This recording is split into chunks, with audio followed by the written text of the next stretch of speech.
ऐसे नींद पड़ी है, उसके पीछे बहुत बड़ा एक रीजन है। कहते हैं नारायण खलक, नारायण खलक और खल के खुदा। इसका मतलब है कि जनता की जो आवाज है वो भगवान की आवाज है। मैंने पहले जब आपके साथ इस राज्यसभा के चुनाव के सिलसिले में बात करी तो खुल के आपको ये बताया था कि हम अपनी 23 तारीख की तैयारी में लगे। देश को शहीदी दिवस है। आज फिर आपको शहीदी दिवस के लिए अनुरोध देता हूं कि आप नरवाना में। और उस वक्त मैंने 90 साथियों की ड्यूटी लगाई। 90 की 90 विधानसभा क्षेत्र में लोगों को जाकर के निमंत्रण दें। कहा था कि जब आप निमंत्रण देकर के तो आप लोगों से ये पूछना खुल करके कि राज्यसभा का चुनाव और 3 उम्मीदवार थे, जिसमें 2 बीजेपी के और 1 कांग्रेस। बीजेपी ने कहा कि ये समर्थित है, लेकिन वो उनकी पार्टी के पदाधिकारी।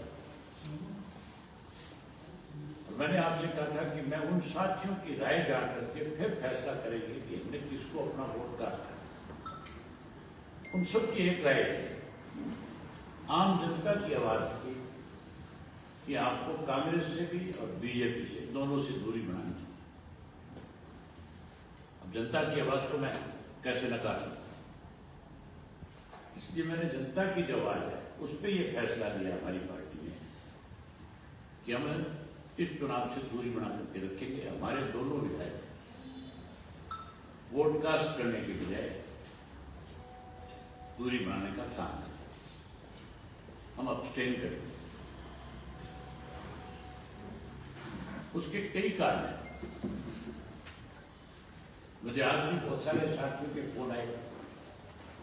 बहुत सारों ने मुझसे कहा कि आप फलां को वोट करें, आप फलां को वोट करें। कांग्रेस से तो हमारी पहले दिन से दूरी थी और इस 1 वर्ष में भारतीय जनता पार्टी का जो रवैया था, जिस ढंग से बीजेपी ने जात पात मजहब की राजनीति करी और अब की बार तो हदें पार करी। एक इनका मेंबर पार्लियामेंट, राज्यसभा का मेंबर जो जांगड़ा है, जो जा रहा है, उसकी आप पीछे की अगर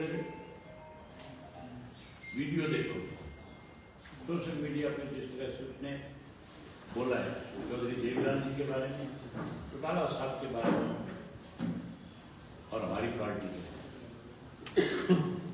उसी तरह से फिर बीजेपी का विधायक है राम कुमार गौतम, जिस भाषा का उसने प्रयोग किया,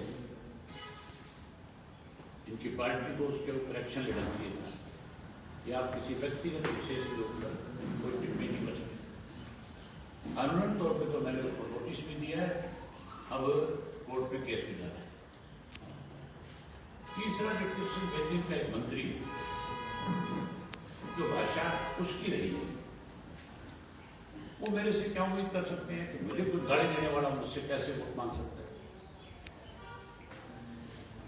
कांग्रेस में भी इसी तरह की भाषा बोलने वाले कई लोग हैं।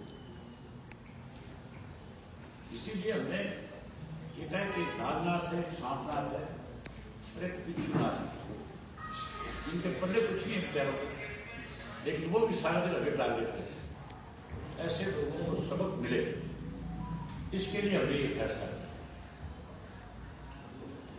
मेरी ख्याल मेरे इस फैसले से प्रदेश की जनता जो है इस पर जरूर सोचेगी। आपको 23 तारीख का फिर निमंत्रण है, 23 को आप आओ। 23 तारीख को आप देखना किस तरह से प्रदेश में लगातार बदलाव। कांग्रेस की तरफ से बड़े दावे किए गए। ये कहा गया था कांग्रेस की तरफ से कि हमारे 37 के 37 चट्टान की तरह मजबूत, हुड्डा साहब ने तो ये भी कहा कि 37 की जगह हमारे 39 की हो सकती। मुझे नहीं लगता 5 बजे जब काउंटिंग होगी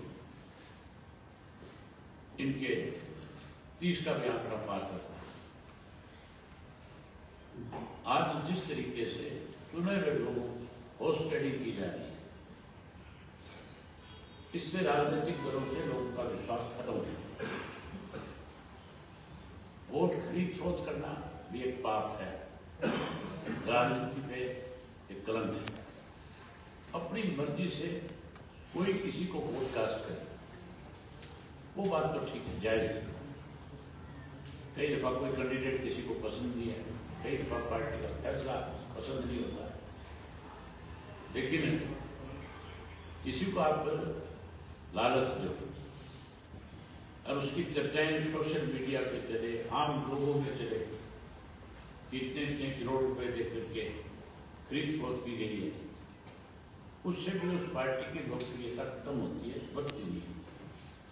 और जिस पार्टी का बिकता है उस पार्टी को सवालिया निशान होता है कि इन लोगों ने जब कैंडिडेट बनाए अपनी विधानसभा के, लोकसभा के, तो इन्होंने ये पहचान नहीं की कि पार्टी के प्रति कितने वफादार है। इससे राजनीतिक तौर पे जहां पार्टियों का नुकसान है, वहां ऐसे लोग राजनीतिक लोगों के ऊपर भी आम जनता का विश्वास कम करने का काम करते हैं।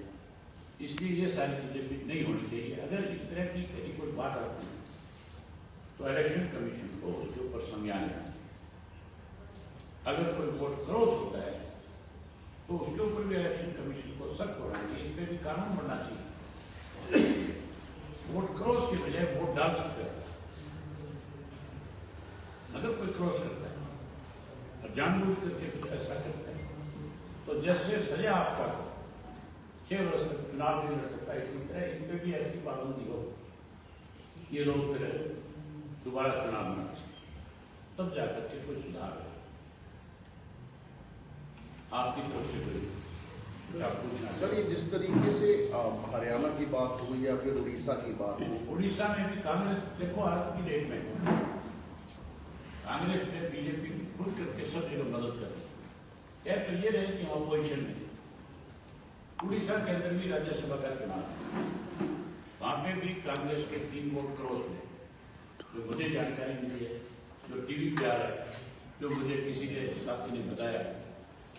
इसी तरह हरियाणा में भी कह रहे वोट क्रॉस हो रहे हैं। कुछ लोगों के नाम सामने आए हैं। 5 बजे के बाद जब काउंटिंग खत्म हो जाएगी तो फिर ये स्पष्ट हो जाएगा कि कौन कौन लोग ये हैं जिन्होंने अपना वोट क्रॉस किया है या जिन्होंने वोट अपना इधर उधर किया।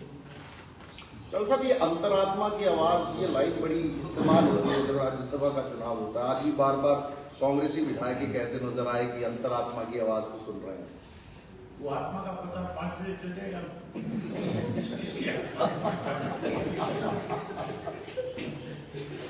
भूपेंद्र सिंह हुड्डा के ऊपर आरोप लगाती है कांग्रेस के, आप बीजेपी की बी टीम के तौर पर काम करते हैं। एक दूसरी शक्ति वो कहते हैं क्लियर हो जाएगा आज चुनाव में बी टीम को। अभी कांग्रेस के वोटों की गिनती होगी तब और स्पष्ट हो जाएगा कि कौन बी टीम है। अब ऐसे कि आपके पास जो समर्थन के लिए कौन कौन सी पार्टियों के जो है संपर्क फोन आया आपके पास? मेरे पास सतीश नांदल के फोन आए। सतीश नांदल मुझे मिले, मैंने उनको साफ कहा था कि भाई ये फैसला मैं अकेला नहीं कर सकता, मेरे पार्टी के सब साथी जो फैसला करेंगे मैं उनके फैसले के मुताबिक ही आगे फैसला करूँगा। आपके वोटिंग से हटने पीछे रहने की वजह से, वोटिंग से एब्सटेन रहने की वजह से आप जो वोट नहीं कर रहे हैं आईएनएलडी, इसका फायदा भी कहीं ना कहीं कांग्रेस को एक वोट, लगभग 1 वोट से मिलता हुआ कोई फायदा नहीं होगा इससे। कांग्रेस अपने लोगों को बचाए, मेरे वोट डालने नहीं डालने से कोई फर्क नहीं पड़ेगा। अगर वो अपने 37 के 37 वोट डलवाते तो मेरे वोट का तो डालू नहीं डालू, उससे कांग्रेस को क्या फायदा हो सकता? सर, इस बार राज्यसभा का जो उम्मीदवार कांग्रेस ने बनाया वो एक ऐसे नेता को उम्मीदवार बना दिया जो मतलब यहाँ की गुटबाजी से यूँ कह सकते हैं किसी से जुड़े हुए नहीं थे। भूपेंद्र सिंह हुड्डा विधायक दल के नेता हैं, उनके ऊपर जवाबदेही जिम्मेदारी है सर कि अपने सभी विधायकों के वोट जो है वो उनको उम्मीदवार के पक्ष में करवाए। लेकिन तो हुड्डा जब अपोजिशन लीडर है और हुड्डा ने ही जब टिकट वितरण में सबसे बड़ी भूमिका निभाई है, तो जिम्मेवारी भी भूपेंद्र सिंह हुड्डा की पड़ती है। अगर कोई भी क्रॉस वोट करता है तो उसके लिए भी चौधरी भूपेंद्र सिंह हुड्डा जिम्मेवार होगा, कोई और दूसरा व्यक्ति थोड़ा ही हो सकता। कारण क्या सर? सर, आपको कहाँ होगा? खेला सर, होते होगा। सर हरियाणा में खेला होते होगा। आप लोग ही बता रहे थे, मुझे अभी थोड़ी देर पहले 4-5 आप बात में क्या है तो कौन कर रहे हैं? सर, हरियाणा से तो अभी स्पेकुलेशन चल रहा है, जैसे वोट आएंगे मैं तो आपको सर एक पर्ची दे देता हूँ, 5 बजे के बाद उसको पढ़ लेना। ये तो पूरे प्रदेश में एक चर्चा का विषय है। आपके प्रेस से तो सब साथी बता रहे हैं कि किस तरह से भूपेंद्र सिंह हुड्डा अपने विधायकों के साथ वोट के वक्त में जब वोट डाल रहे थे तो उलझ रहे थे। अगर वो उन पे उलझ रहे थे तो फिर मान के चलो कि खेल हो रहा है तो नहीं उलझ रहे होंगे। आपने सर कितने लोगों से फीडबैक लिया, नेताओं से फीडबैक लिया, कब से ये सिलसिला? मैंने हजारों लोगों से, हमारे किस माध्यम से? हमारे 90 लोग जो हैं, मैंने 90 विधानसभा क्षेत्र में एक ऑब्जर्वर के रूप में लगाए थे, जो हमारे वहाँ के हल्का के अध्यक्ष और दूसरे जो हमारे अलग अलग प्रकोष्ठों के अध्यक्ष हैं, उनके साथ मिलकर के गांव-गांव में 23 तारीख का न्योता दे रहे, निमंत्रण दे रहे। वहीं जो पीले कार्ड कटे, उन पीले कार्डों की गांव-गांव में जानकारी दे रहे कि किस गांव से कितने कार्ड कटे, ये कार्ड कब बने और कब इनको काटा गया तो उसका रीजन थी, ये सारी चीजें पता करें। तब मैंने उनकी ड्यूटी लगाई बकायदा तौर पर, टेलीफोन करके पर्सनल कि आप मुझे ये जानकारी भी लेकर दे दो कि हमें इसमें हजारों लोग का ये फैसला है। मुझे सुबह से शाम तक टेलीफोन आते हैं, हजारों टेलीफोन आए हैं, हजारों मैसेज आए मेरे उसके टेलीफोन के अंदर है कि हम बिना मांगे आपको राय दें। एक तो राय मांगी जाती है, उन्होंने कहा कि बाकी फैसला आपने करना है, हम अपनी राय व्यक्त कर सकते हैं, हम आपकी पार्टी से जुड़े हुए। सबकी राय थी, सबकी क्या 99.9 यही राय थी कि भी आपको दूरी बना करके रखनी चाहिए, आपको किसी पे भी विश्वास नहीं करना चाहिए। ये दोनों पार्टियां जो है मिलकर के इस प्रदेश को कमजोर कर रही है, 2 नहीं 3 थी। एक का तो मामला साफ हो गया, ये 2 बचे, कहते हैं 2029 में साफ हो गया। सर, क्रॉस वोटिंग के लिए आप सिर्फ कांग्रेस को जिम्मेदार ठहरा रहे हैं, आपको नहीं लगता कि बीजेपी की तरफ से भी कुछ मैंने क्या कहा, साफ शब्द में ये कहा कि अगर कोई होस्टेडिंग करता है, खरीदता है, वो भी राजनीति में कलंक है, उससे भी राजनीतिक लोगों के ऊपर विश्वास कम होता है। अगर कोई खरीदेगा तो इसका मतलब है वो खरीद फरोख्त करके कहीं अपनी ताकत को बढ़ा रहे हैं, लेकिन राजनीतिक लोगों के ऊपर से लोगों का विश्वास नहीं। चौधरी वीरेंद्र सिंह कहते थे सर 100 करोड़ रुपए लगते हैं, अब सामने आ गया नहीं आ गया। कांग्रेस तो 100 करोड़ में राज्यसभा का नंबर बनाती है, अब भाजपा कितने करोड़ खर्च करेगी या भाजपा के किसी नेता से ज्यादा अच्छा। मैंने सोशल मीडिया पर पढ़ा कि विज्ञ प्रसाद को भी क्लियर करना चाहिए कि कौन से विधायक को ऑफर मिली है तो उस विधायक को सामने ले, प्रेस के सामने ले जाकर के FIR लॉन्च करें, ताकि ऐसे लोगों पे इस चीज का दबाव बढ़े कि आएगा वो इस तरह की शरारत ना हो। नांदल के लिए सर कोई बीजेपी नेता ने भी संपर्क की थी, कन्वेंशन की थी आपसे कभी संपर्क करके, या सिर्फ नांदल की बात की थी? जी, मुझे कई लोगों ने संपर्क किया और नांदल ने मुझसे 2-3 दफा संपर्क किया। मैंने उनको साफ कहा कि फैसला मेरी पार्टी के सब साथी बैठ कर। Thank you sir. ठीक, बहुत धन्यवाद।